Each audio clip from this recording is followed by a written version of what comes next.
Hello guys, welcome back to my new video. तो guys आज की वीडियो में हम सूर्या सर की कंप्लीट आउटलाइन में सेटिंग करेंगे। तो गाइज इससे पहले हमने पार्ट 1 में स्टेप बाय स्टेप आउटलाइन को ड्रॉ किया था। तो अगर आप लोगों ने अभी तक आउटलाइन की वीडियो नहीं देखी है तो आपको नीचे डिस्क्रिप्शन में आउटलाइन वीडियो की लिंक मिल जाएगी, आप लोग वहां से देख लेना। तो चलो गाइज आज की वीडियो को करते हैं स्टार्ट। गाइज मैं यहाँ पर आउटलाइन में सेटिंग करने से पहले सिंपली मैं यहाँ पर नीडेड इरेजर का यूज करके पहले आउटलाइन को हल्की हल्की सी इरेज कर रहा हूँ। एंड गाइज इसके बाद अब मैं सिंपली यहाँ पर कंप्लीट आउटलाइन में सेटिंग करने के लिए सिंपली मैं यहाँ पर आर्टलाइन की ग्रेफाइट पेंसिल एंड कैमलिन की सॉफ्ट चारकोल पेंसिल का यूज करने वाला हूँ। तो मैं सबसे पहले यहाँ पर रेफरेंस फोटो में डार्क एरियाज को अच्छी तरीके से ऑब्जर्व करके, जैसे कि आई में एकदम से ज्यादा डार्क एरियाज है, तो मैं सिंपली यहाँ पर सबसे पहले कैमलिन की सॉफ्ट चारकोल पेंसिल का यूज करके शेड कर रहा हूँ। एंड उसके बाद जो भी लाइट एरियाज में शेडिंग है मैं सिंपली यहाँ पर आर्टलाइन की HB ग्रेड की पेंसिल का यूज करके शेड कर दूंगा। एंड गाइस इसी तरीके से आप लोगों को सबसे पहले आई में डार्क एरियाज में आपको कैमलिन की सॉफ्ट चारकोल पेंसिल का यूज करके शेड करना है। एंड उसके बाद अब आपको कंप्लीट फेस में सिंपली आर्टलाइन की HB ग्रेड की पेंसिल का यूज करके शेड कर लेना है।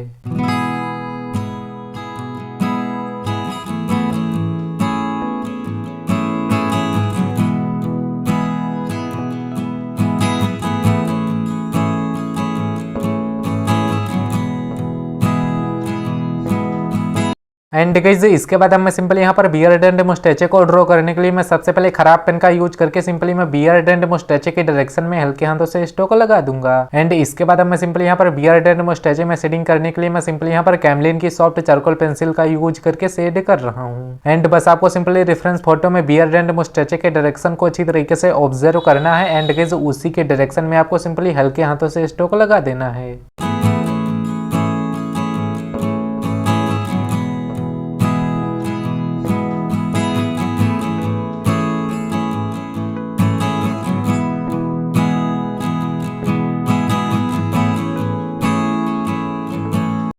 तो गाइज हमने यहाँ पर कैमलिन की soft charcoal pencil and Artline की HB ग्रेड की पेंसिल का यूज करके कंप्लीट फेस में शेड कर लिया है। इसके बाद अब मैं सिंपली यहाँ पर फेस में सेकंड लेयर को अप्लाई करने के लिए सिंपली मैं रेफरेंस फोटो में डार्क एरियाज को अच्छी तरीके से ऑब्जर्व करके मैं सिंपली यहाँ पर 4B ग्रेड की पेंसिल का यूज करके शेड कर रहा हूँ।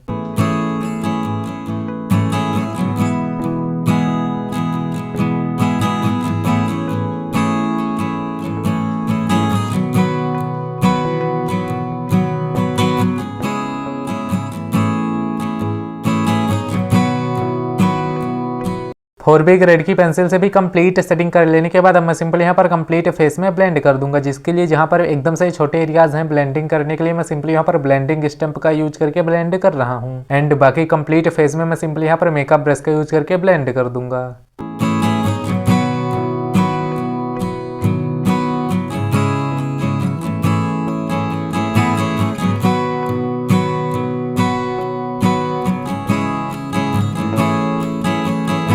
बाकी गाइज कंप्लीट ब्लेंडिंग कर देने के बाद अब आपको सिंपली रेफरेंस फोटो में जहां पर भी और ज्यादा डार्क एरियाज दिख रहे हैं सिंपली अब आपको वहां पर आर्टलाइन की 6B ग्रेड की पेंसिल का यूज करके शेड कर लेना है। एंड बियर्ड एंड मुस्टैचे में जो भी और ज्यादा डार्क एरियाज दिखे वहां पर अब आपको सिंपली दोबारा से कैमलिन की सॉफ्ट चारकोल पेंसिल का यूज करके शेड करके बिल्कुल पहले की तरह ही मेकअप ब्रश का यूज करके ब्लेंड कर लेना है।